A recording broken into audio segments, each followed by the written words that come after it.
The day started like any other in New York City. Yellow cabs buzzed, people rushed to work. Then a cackle echoed through the skyscrapers. It was him, the Green Goblin. He soared above Times Square on his glider. Smoke trailed behind him, a dark green warning. Panic erupted instantly. Shoppers screamed. Tourists ran for cover. The usual morning hustle turned into pure chaos. This wasn't just a villain causing trouble. This felt different. It felt like he wanted to break the city piece by piece, starting with its spirit. Suddenly, a red and blue streak zipped past. Spider-Man. He swung between buildings, quick as a flash. He had to stop the Goblin. It was his job, his responsibility. The Goblin saw him coming, of course. That wicked laugh grew louder.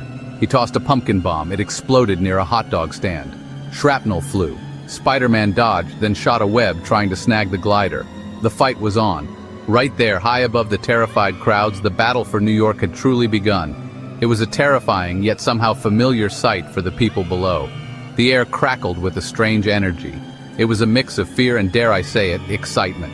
This wasn't a movie stunt. This was real. The Green Goblin wasn't just some petty thief. He was a force of pure destruction, a nightmare come to life. He seemed to enjoy the terror he created. His eyes, visible through his grotesque mask, gleamed with a wild, unsettling light. He wanted more than just mayhem. He wanted control.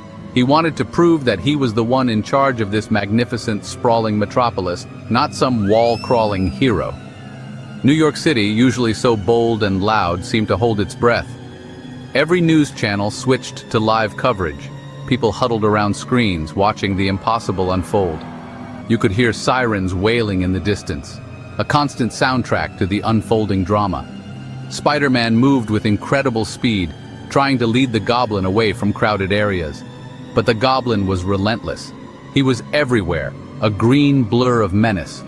He was determined to make this fight a spectacle, a terrifying show for the entire world to witness. Spider-Man has some amazing powers. He's super strong. He can stick to walls. He's incredibly agile, flipping and dodging like an acrobat. And then there's his spider sense. It's like a built-in alarm system, warning him of danger. It's saved his life, and many others, countless times. He uses his web shooters brilliantly, creating nets, shields, and swing lines. But his greatest strength? It's his heart. He fights because he believes it's the right thing to do. He wants to protect everyone, even when it seems impossible. He carries that weight, the great responsibility, every single day. The Green Goblin is a different beast altogether. He's also super strong, maybe even stronger than Spidey in some ways.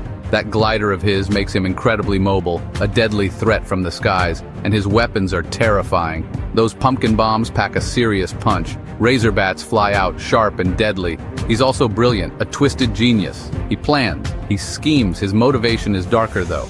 He craves power. He wants chaos. He wants to see the world burn, or at least to see New York bow before him. It's a hunger that can't be satisfied. But they both have weaknesses.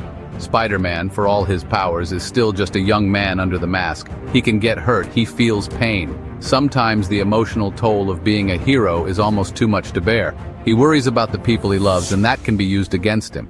The Green Goblin, well, his madness is his biggest weakness. It makes him unpredictable, yes, but also reckless. His arrogance is a huge blind spot. He often underestimates Spider-Man, thinking his own intellect and power are unbeatable. Each of them genuinely believes they can win this fight for New York. Spider-Man trusts his abilities, his speed, and his spider sense to see him through. He believes in his own resilience, his ability to get back up no matter how many times he's knocked down. The Green Goblin, on the other hand, believes in his superior firepower and his cunning mind. He thinks Spider-Man is just a kid, an annoyance to be swatted away. He sees himself as the rightful master of the city, and he'll stop at nothing to prove it. Underneath the red and blue suit, Spider-Man is Peter Parker. He's a young man dealing with a lot. School, friends, trying to have some sort of normal life. But a normal life is hard when you're also trying to save the city every other night. He didn't ask for these powers, not really. But he got them, and with them came that famous line, "With great power comes great responsibility." He carries that burden. Sometimes it's heavy, really heavy. But he keeps going because he knows he has to. He's got a good heart, a really good heart, and that's what drives him. The Green Goblin wasn't always a monster. He was once Norman Osborn, a brilliant scientist, a powerful businessman. But something went wrong, terribly wrong. The Goblin formula, or whatever it was, twisted his mind. It amplified his ambition, his ruthlessness, and turned it into pure, unadulterated madness. The Goblin isn't just a costume for Norman, it's a part of him now, a dark reflection of his broken psyche. He embraces the chaos, the fear he creates. It's like he's addicted to it, thriving in the terror he spreads across the city. Their battle isn't just about powers. It's personal. Perhaps they don't know each other's secret identities in this particular fight, but their ideologies clash intensely. Spider-Man represents hope, order, and selflessness. He fights for the little guy, for the innocent people caught in the crossfire. The Green Goblin represents despair, anarchy, and ultimate selfishness. He wants to tear down everything Spider-Man stands for. It's a classic battle of good versus evil, but it feels so much more real, so much more grounded when you see the city suffering.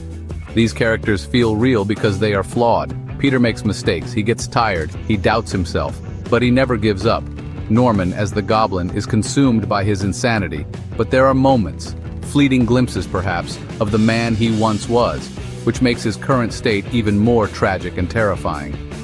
They aren't just symbols, they are complex beings, driven by powerful emotions and motivations, making their struggle for the soul of New York a deeply compelling drama that unfolds before our very eyes. The fight rages on. It moves from the bustling streets of Midtown to the quiet rooftops of Queens. Each explosion, each near miss, sends a shiver through the city.